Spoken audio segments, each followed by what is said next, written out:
We had a look at xenomorphs, so let's speculate on the beings so tough they hunt xenos on the regular. The Yautja.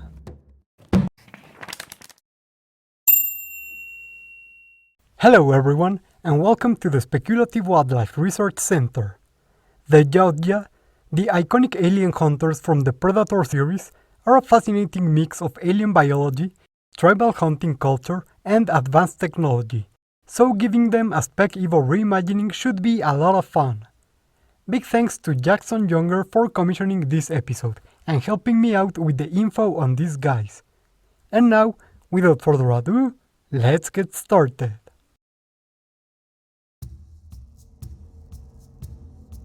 There are many stories about great hunters and deadly warriors throughout the centuries.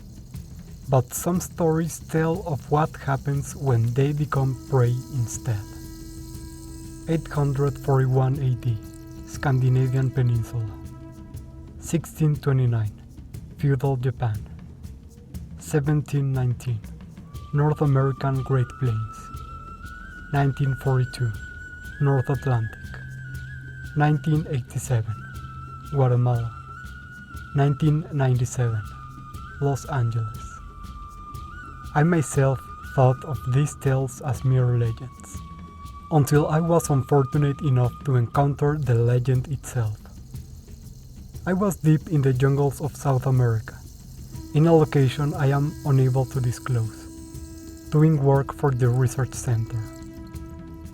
A group of government operatives had escorted me, both for my supposed protection and to take a quick claim over whatever it is they thought I was looking for. They certainly didn't stop me from falling and breaking my leg in the middle of the expedition, so the priorities were rather clear.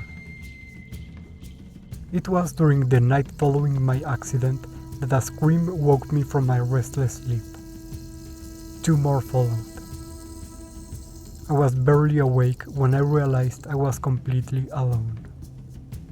Gripped by fear, I tried to run, despite my injury. But I was painfully stopped when I crashed into thin air.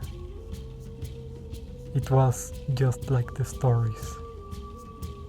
I saw nothing in the night, nothing standing before me, nothing approaching with huge strides, until the nothingness was cast aside as if a mere illusion, and in its place stood the giant silhouette that had been tracking me for days. It lifted me from the ground single-handedly. I feared for my life. It regarded me slowly, carefully, before setting me back in the cold ground and disappearing once again. It took me years to recover and return to the field, and even longer to learn why that being had done as it did. Turns out, my broken leg saved my life that day. What good was injured prey to a hunter seeking glory?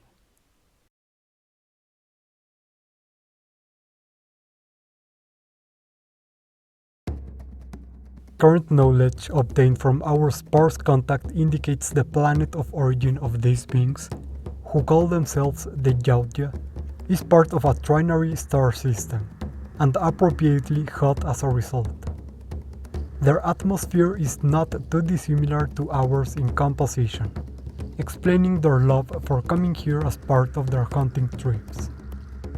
The Yautja themselves originated in an arid environment, where they would become strong climbers among the rocks and cliffs. Their incredibly dense muscles with a lot of tensile strength result from this lifestyle, as do the multi-digited limbs and long grasping claws. Their trinary star system will cause the days and nights to vary greatly, and so life on this planet evolved to be very long-lived, their short-term biological cycles taking place across years rather than days. Their thick, scaly skin would protect them from the harsh sunlight and prevent the loss of humidity, while a layer of subdermal fat would keep them warm in the cold, if short, nights. Despite their scary-looking mandibles, you'll notice there's not a lot of muscle there, unlike the extreme musculature of their torsos and arms. Since they already needed this strength to climb and move around, their dexterous hands made for much more effective hunting weapons than their mouths would, capable of beating, strangulating, or dismembering prey. The mandibles are more likely used to hold and manipulate food, only working as a weapon in few situations, more similar to what is observed in humans than in predators such as wolves or felines. One much more vital use of the mandibles was communication, achieved through clicking, aided by body language and, to a much lesser degree, vocalizations, which have a lower range of variation compared to ours and are usually limited to snarls and grunts.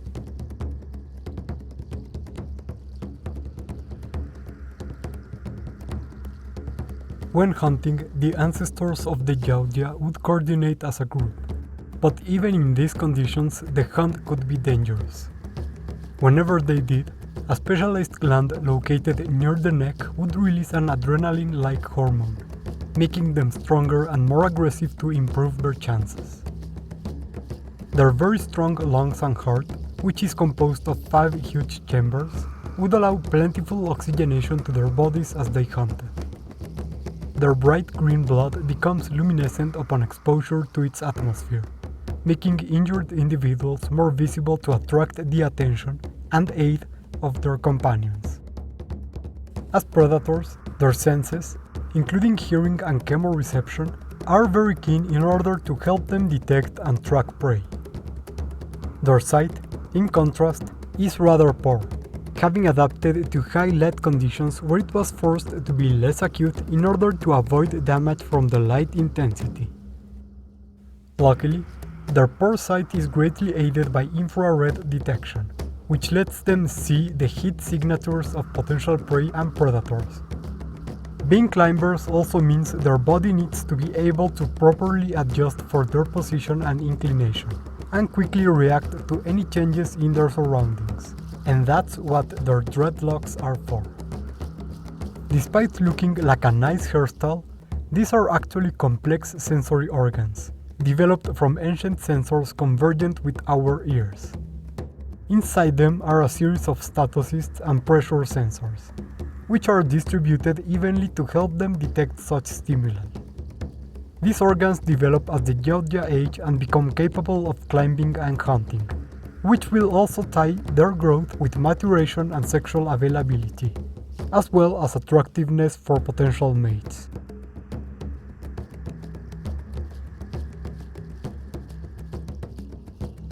As can be imagined, their communal living, capacity for communication, and dexterous manipulating organs greatly favored the development of intelligence in this species. But their technological advancement would be halted by the invasion of a different race. Enslavement came, and so did revolt, and in due time the Yautja were once again without masters, now with access to the technology they left behind. They took it and adapted it to their own needs, to specifically account for their shortcomings. Soon, they developed strong helmets that not only protected their heads, but greatly expanded their visual range. This helmet would artificially filter background heat, making their own heat detection more acute, but also allowing their primitive eyes to perceive with clarity the visible and ultraviolet spectrums, as well as electromagnetic fields, chemical tracks, and sound waves, which helps them navigate and hunt when conditions are not ideal for their own heat vision. Their weaponry takes advantage of similar technology to aim, since seeing from afar is not the specialty of beings with such poor eyesight. Finally, their clothing and armor uses layered, webbed fabric made of carbon nanotubes that helps retain heat, thus preventing conditions colder than those of their own planet from hindering them. And the addition of cloaking technology, which bends light by directing heat towards the surrounding moisture, allows them to study their prey extensively before moving in.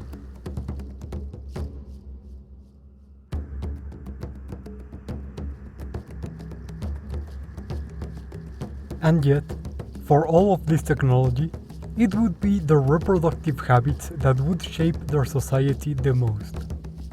The Yautja have two biological sexes, as well as a certain degree of dimorphism. The larger and more heavily armored females will care for the nests, while the lithe and agile males hunt. When at home, females will be the rulers of their societies, while males are leaders whenever they leave their settlements. Both genders have equal standing in their society, simply leading in different aspects of it. Males were considered desirable due to their ability to hunt, and as they gained the technology to expand their hunts, they began searching across entire galaxies for prey, with mighty hunters having great standing and capacity to mate, while those perceived as weak will be ridiculed. This species presents live births, with only one baby per pregnancy, and the presence of mammary glands indicates they are suckled as well. Their upbringing is lax and communal, but descendants from higher status will usually be cared for more directly by their biological families. At 60 years of age, they will be considered adults, at which point they will kill prey and mark themselves with its blood as a rite of passage. As their society went further down this road, males were encouraged to be violent and aggressive, hunters and warriors, and to search for prey capable of giving a fair fight. Even young Yautja, barely old enough to walk, would be treated harshly to accustom them to the life of a hunter. Their selection towards aggressiveness caused violent tendencies to become a large hindrance to their societies, even causing unstoppable frenzies due to the overstimulation of their hunting gland, requiring artificial hormone balancing to control it. As one can imagine, one of these beings setting their eyes on one leaves a very low probability of escape. Pray that the tides of fortune help you, for it might be the last thing you ever see.